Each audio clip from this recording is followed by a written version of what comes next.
Hi, I'm Callan Farris, and today we'll be reading Stand Up and Be Counted, written by Dr. Artika R. Tyner and illustrated by Chris Duran.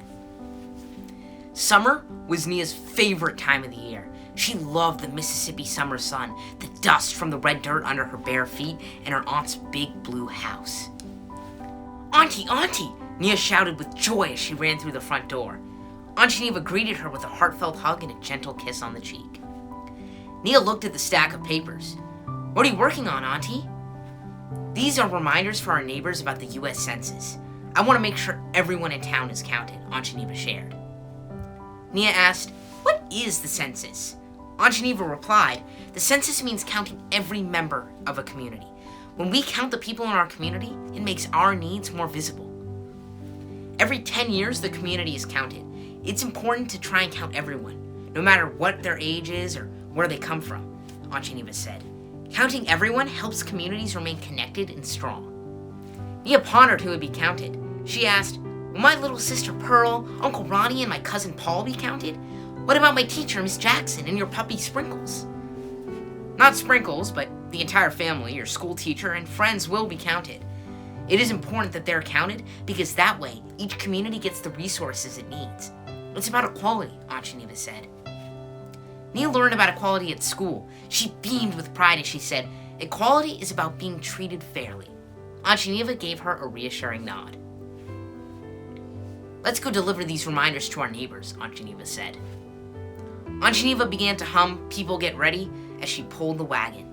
Nia imagined being on a train as she listened to the wagon's wheels rolling around. Bumpa, bumpa, bumpa, bumpa. Before long, they reached Mr. Roberts' house. "Good afternoon, Mr. Roberts," called Aunt Geneva. "Don't forget to fill out your census." "I finished my census last week," Mr. Roberts said.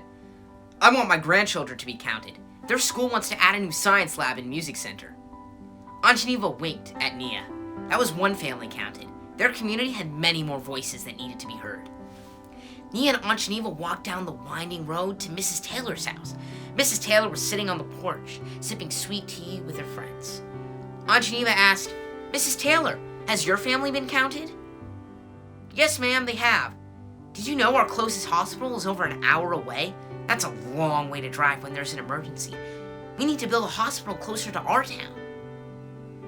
Aunt Geneva and Nia walked from house to house, placing reminders in each mailbox and greeting their neighbors as they walked along. Fire Chief Betty drove up beside them. "Good to see you, Nia. Glad you're here for the summer." "Did you complete your census?" Aunt Geneva asked. "Of course," Chief Betty said. "Our community is growing in size, and we need more fire trucks to keep us safe."